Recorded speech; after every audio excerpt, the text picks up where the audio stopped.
जाते हैं कि फिजिक्स में ना जैसे बहुत बच्चों को क्वेश्चन फंसते हैं, जैसे रोटेशन वाले चैप्टर उनको डिफिकल्ट लगते हैं, तो उनके लिए क्या अप्रोच आप बताना चाहोगे मैकेनिक्स और रोटेशन जैसे पर्टिकुलर चैप्टर?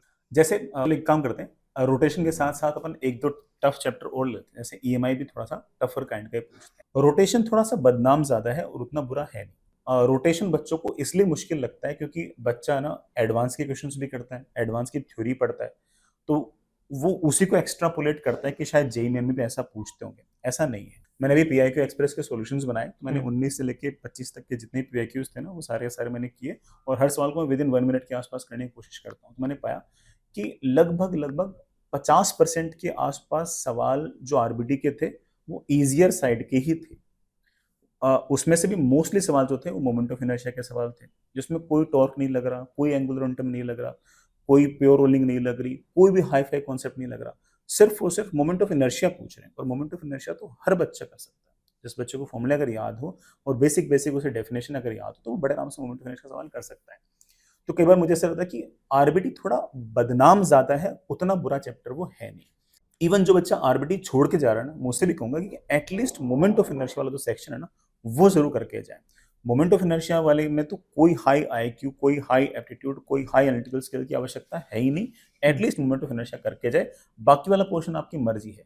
बाकी वाले पोर्शन में भी अगर किसी बच्चे ने अगर इक्विलिब्रियम, टॉर्क बैलेंस करने वाला काम कर रखा है, torque is equals to I alpha का बेसिक बेसिक अगर उसे आइडिया है, और टॉपलिंग का एक बेसिक आइडिया है, टॉपलिंग भी अगेन एक तरह से इक्विलिब्रियम का ही एक्सटेंशन ही है, अगर इतना आइडिया है तो काम चल जाएगा। बहुत ज्यादा combined translational plus rotational motion के सवाल जेईई मेन में नहीं पूछते, और मैं बिल्कुल क्लियरली बोल रहा हूँ कि 100 में से एक सवाल सीटीआरएम का आ जाएगा, बाकी कोई सवाल ऐसा नहीं आएगा। तो बिल्कुल रिलैक्स तरीके से बड़े आराम से आरबीटी पढ़ा जा सकता है। मोमेंट ऑफ इनर्शिया पर फोकस थोड़ा सा ज्यादा रखें तो बड़े आराम से चैप्टर हो जाएगा। मैं अगेन ये वाली बात एक्स्ट्रा पोलेट करके मैं ईएमआई के लिए बोलता हूँ। ईएमआई भी अगेन थोड़ा सा टफर काइंड ऑफ टॉपिक है, जिसमें कॉन्सेप्ट थोड़े से अच्छे होते हैं और समझने में थोड़ा सा समय लगता है, कॉम्प्रिहेंड करने में थोड़ा सा समय लगता है। बट अगेन किसी बच्चे ने अगर क्लास नोट्स अगर बढ़िया से कर रखे हैं और बेसिक बेसिक अगर फॉर्मूला अगर याद रखें, तो बड़े आराम से उसको सारे के सारे सवाल देखे हुए उसे लग जाएंगे।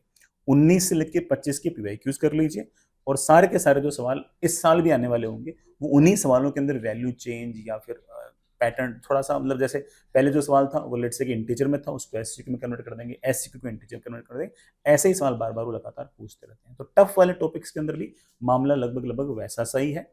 थोड़ा सा क्लास नोट्स को फोकस ज्यादा रखें और उस सेक्शन में देखें कि ज्यादा इंपॉर्टेंट सेक्शन कौन सा है। जैसे मैंने आरबीडी बता दिया कि मोमेंट ऑफ इनर्शिया थोड़ा सा ज्यादा इंपॉर्टेंट है, सीटीआरएम काफी कम इंपॉर्टेंट है। इसी तरह से ईएमआई के अंदर अगर हम देखें तो कोई बच्चा का मान लो कोई सर्किट अगर सॉल्व करना उसको अगर आता है और मेन अगर फेराडेज और लेंज अगर उसे बेसिक बेसिक अगर आता है, तो उसका सवाल सही हो ही जाए।